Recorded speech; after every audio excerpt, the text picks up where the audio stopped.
Bonjour à tous, j'espère que vous allez bien. En tout cas, moi je vais très bien. Bienvenue au mois de mai. Nous sommes au 5e mois de l'année et nous pouvons voir que l'année 2025 est en train de s'écouler sous nos yeux. Et est-ce que nous sommes en train de marcher? Est-ce que nous sommes en train d'avancer vers la direction de nos objectifs? Est-ce que nous sommes en train de faire des bilans partiels pour voir à quel niveau nous sommes? Alors, nous avons choisi de dédier le mois de mai à l'un des points centraux, l'une des problématiques centrales des différents points que nous avons choisi d'échanger sur notre chaîne tous ensemble, dont la gestion des finances personnelles. Et nous allons pour le mois de mai ici parler de l'optimisation des dépenses terre à terre.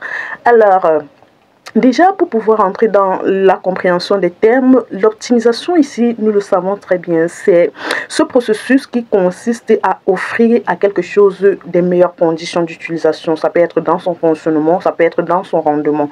Alors, maintenant, quand on parle de dépenses, cela renvoie tout simplement à une sortie, à une somme à payer. Ça, ce sont des termes de finance.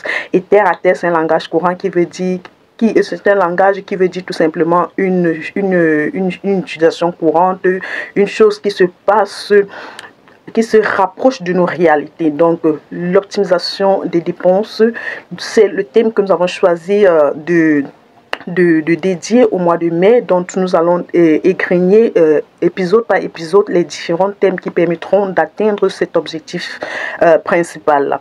Alors, déjà, pour pouvoir développer, je sais que d'aucuns me poseront la question de savoir comment optimiser ces dépenses si déjà les revenus que nous gagnons ne permettent pas de couvrir nos charges prévisionnelles. Alors, quand on parle de charges prévisionnelles, nous l'avons vu lors de la présentation des thématiques qui consistaient à pouvoir élaborer ces budgets. Donc, ces vidéos sont disponibles sur la chaîne pour ceux qui n'ont pas eu à regarder ces épisodes et qui n'ont pas la compréhension de ces notions, ils pourront aller y regarder. Alors, en finance, nous avons dans ce que nous appelons les dépenses financières et les dépenses d'exploitation. Dans le cadre des organisations, des entreprises, quand nous parlons de dépenses financières, ça renvoie tout simplement à tout flux d'argent qui peut être liquide, argent en espèces, ou alors qui peut être électronique, c'est-à-dire tous les autres moyens de paiement que nous connaissons dans le cadre de la gestion des finances ou de la comptabilité.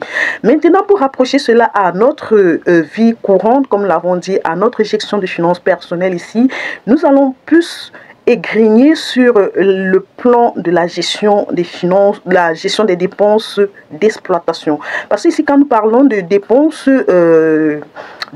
financières en ce qui concerne l'individu, pour parler de ses dépenses personnelles, on pourra tout simplement faire référence aux différents transferts d'argent, aux différents dons en numéraire, c'est-à-dire en argent, qu'il pourra offrir, qu'ils seront susceptibles, que cette dernière sera susceptible d'offrir à qu'une tierce personne. Alors, pourtant, quand nous parlons des dépenses d'exploitation, cela englobe l'ensemble des dépenses que nous effectuons pour notre survie quotidienne. Déjà, on peut avoir des charges comme le loyer, on peut avoir la ration, on peut avoir les charges de santé, les charges de communication, électricité, ou tout ce qui concourt à la suivi de l'être humain. C'est dans ça que nous catégorisons les charges d'exploitation. Alors ici, je vous donne ce jour 3 clés pour pouvoir arriver à ce premier objectif qui sera comment pouvoir optimiser ces dépenses si déjà a priori les revenus que nous gagnons ne permettent pas de joindre les deux bouts, comme nous le disons souvent terre à terre.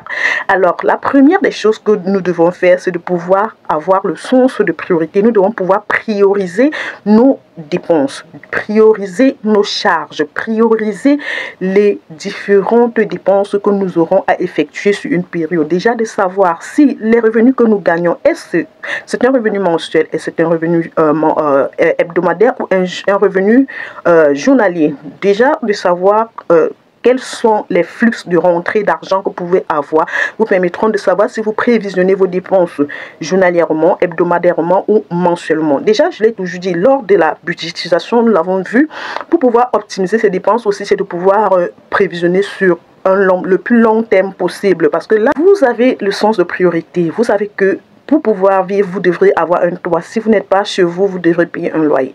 Pour pouvoir vivre, vous devrez manger. Comme disait quelqu'un, ventre affamé n'a point d'oreille. Parce que même pour réaliser, pour se concrétiser, pour se réaliser, atteindre nos différents objectifs, il faudrait bien que nous puissions manger quotidiennement. Nous avons d'autres charges. C'est dans ce sens-là que vous pouvez voir comment vous priorisez, et à force de vouloir prioriser et de tabler sur votre revenu, vous devez voir qu'il y a des dépenses que d'un mois à l'autre, vous pouvez vous passer de cela. Ou alors les dépenses liées au divertissement, vous pouvez peut-être diviser ce budget par 4. Parce que quand on veut se divertir sans compter, c'est un poste de dépenses qui épuise énormément l'humain financièrement. Et donc c'est pour ça qu'il est important de pouvoir prendre en compte cela dans ses budgets. Et maintenant, pour optimiser ces dépenses chaque jour couramment, de pouvoir tabler, vivre en tenant compte du montant que nous avons alloué à cela. Alors la deuxième des choses que vous devriez faire, que nous devons faire, c'est de pouvoir effectivement tabler nos dépenses en fonction des revenus que nous avons. Je l'ai dit lors de la budgétisation, l'un des postes que vous devriez mettre en priorité, c'est le poste d'épargne. Même si vous gagnez, je peux être optimiste aujourd'hui, même si vous gagnez 100 000 francs, choisissez de devoir. Vous devez vous donner cela comme une obligation, donc une obligation de résultat, de pouvoir épargner, ce n'est pas facile, je le sais, ne serait-ce 10%. Si vous gagnez 100 000 francs et que vous épargnez 10%, chaque mois, ça fait 10 000 francs. Ce n'est pas rien. Un vaut mieux que zéro. Sur un an, ça va faire, c'est pas grande chose, pas 120 000 francs pendant 5 ans, ça va faire. Donc, je disais tantôt, si vous ne réalisez pas un minimum d'épargne, alors il sera très difficile pour nous, il sera difficile pour vous de pouvoir atteindre un minimum d'équilibre financier. Certes, beaucoup diront que ça ne représente rien, mais tout a une base, tout a un commencement. Toute personne qui pense qu'il peut quitter du jour au lendemain de 0 à héros, ou alors de 100 francs à 1 million, ou alors de 100 francs à 1 milliard, c'est un rêve, c'est un rêveur, c'est une rêveuse, et je ne vais pas employer des termes grossiers. Ce sont des choses, il y a des choses qui ne sont pas très catholiques qui seront empruntées dans ce chemin-là, parce que le chemin de la croissance, tant qu'il est assez traçable, assez exemplaire, cela nécessite de beaucoup d'efforts, de beaucoup de patience, de beaucoup d'économie. Alors mettez votre poste d'épargne de côté et tablez sur le reste. Ne dépassez pas le reste. Tant que ça finit, vous sachez que vous n'avez pas d'argent. Et dans ce reste-là, vous devez toujours mettre un imprévu. Nous l'avons vu dans les budgets, je ne vais pas m'attarder sur cela. Le troisième point, c'est de pouvoir éviter les dettes.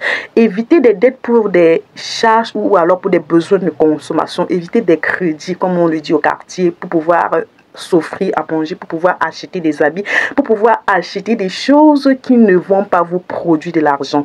Quand on s'endette, quand on choisit de s'endetter en tant que particulier, en tant qu'individu ou même en tant qu'organisation ou entité, c'est pour pouvoir investir, pour pouvoir faire fructifier cela. Donc, éviter les dettes, ça vous aidera, ça vous fera un grand bien. Et le dernier point, c'est de trouver des nouvelles ressources, ou alors des nouvelles sources de financement. Alors, nous allons nous arrêter là, et c'est le prochain point. Ceci fera l'objet de notre thématique centrale. Alors, j'ose croire que ceci aurait aidé quelqu'un, ceci aura éveillé quelque chose à une personne, et que cette personne sera beaucoup méticuleuse dans la gestion de ses dépenses. Ou alors, si vous m'avez écouté jusqu'à ce niveau, je vous dis merci. Je suis Flora. Si vous voulez savoir un peu plus de ma personne, merci de lancer un coup d'œil sur la description sur la chaîne. Et en attendant d'avoir les séances de storytelling, quand nous atteindrions un nombre que j'estimerais assez considérable, je commencerai avec les séries de storytelling pour pouvoir vous permettre d'apprendre un peu mieux et un peu plus de ma personne. Alors sur ce, portez-vous bien et rendez-vous dimanche prochain pour une nouvelle thématique.